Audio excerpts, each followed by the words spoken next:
Magandang araw po sa ating lahat. Kasama po natin si Ate Leslie. Sa mga hindi po nakapanood, si Ate Leslie po, na-aksidente po dati ano. Opo. Tapos yung sa ulo niya po, parang nawala po yung...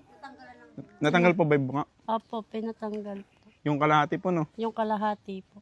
Kasi po, nakoma po ako kaya kailangan pong tanggalin. Kasi po hindi siya dumugo. Namuulang po. Yung dugo po nun. Opo. Ngayon po, sumasakit pa po yung ulo niyo. Always po. Talagang araw-araw, no? Masakit po lagi. Nagwawala ka pa. Hindi na po. Hindi. Niiyakan ko na po pagka masakit po. O kaya minsan po pag masakit po ang ulo ko bibili lang po ako ng gamot sa tindahan. Pang sakit po sa ulo. Yung ano, yung mister mo, may may trabaho naman yan. Ito trabaho naman po kay Oliver.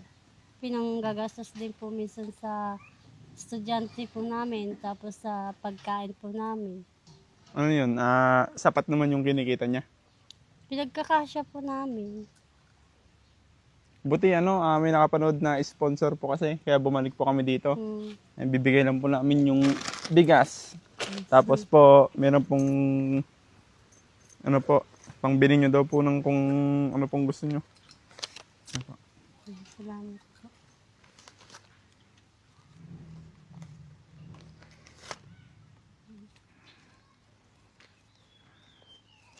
Ano po. Ano pong gusto mong sabihin kay madam na nagbigay po? Maraming salamat po sa nagbigay sa akin ng tulong, pati po sa bigas. Parang pumayat ka. Oh, masakit po lahat minsan po kasi pagka tatayo pa akong iihi, kung saan po ako nabubal. Kaya minsan po tinutulungan na po ako ng asawa ko. Ito po kasi maselan po yung ano, yung sa ulo ni ate. Ano po? Opo. Maselan po, hindi po pwedeng ano, matama-tamaan ng kung ano-ano. Opo. Kasi ikamamatay daw po niya pag ano. Oras na damugo po kasi, mamamatay na po ako. Pwede niyo po bang ikwento yung ano, yung bago kayo maganyan? Ano po, pinipilit ko po yung asawa ko na umuwi sa Bicol noon. Kasi nga po kailangan at sa totoo lang po nakahiram nga po ako. Siyempre kailangan din po yung pambayad din daw po nila. Ayaw po ng asawa ko, sabi po niya, kinabukasan na lang. Pinilit-pilit ko po. Ngayon po, sumakay po kami sa Mio po. Dito po sa waiting shed ayos naman po yung takbo ng motor. Ang kaso nga lang po, yung aso po, umuwi na po. Kung bakit po bumalik daw po. Tapos, doon po sa harapan ng gulong pumaan po. Doon po dumaan. Tsaka hindi ko na rin po alam yung nangyari nun. Nung nagising ka, doon ka na sa ospital. Opo, tapos yun nga po, nakakita nga po ako ng sukles, sabyanan ko nun Tapos yung pamunggos ko po sa asawa ko, hiniram ko po yun. Wala naman po pala akong susuklayin kasi nakalbo po ako nun. Lahat po yon nakalbo? Opo. Di anong naramdaman mo yon nung nakita mong gano'n, wala ka ng ano? Ano yun, na-operahan na nun? Na-opera na po.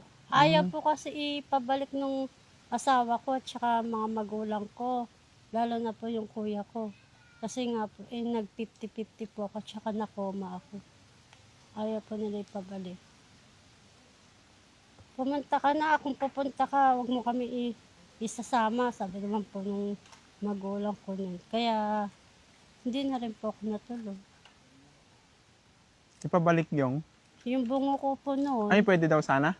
Opo, kaso ayaw po ng magulang ko at saka asawa ko. Bakit? Kasi nga po yung nangyari po sa akin na 50-50 at nakoma po ako noon. Delikado na pag ano, ibabalik. Delikado daw po sabi ng magulang ko.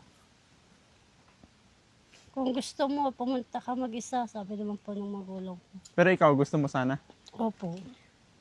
Kaso wala po akong nagawa.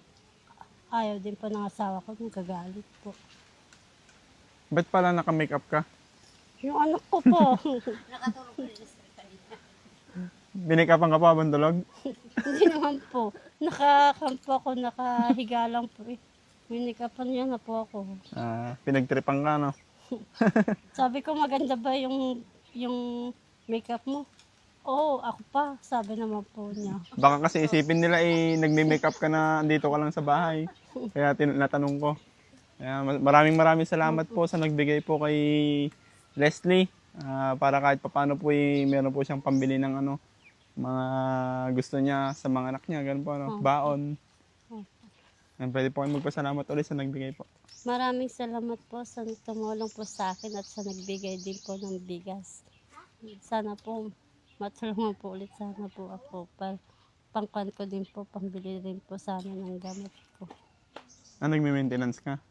Simula po nung binigyan niya po ako nun binili ko po ng gamot.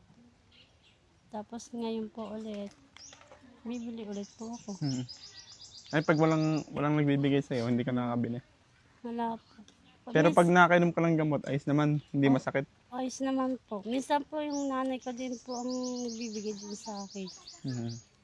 Sige po. Maraming salamat po, madam. Ito na po yung pinapabalikan niyo po, si Leslie po. At least nakita po natin siya uli. Dahil po sa inyo. Thank you so much po. God bless you po. Thank you.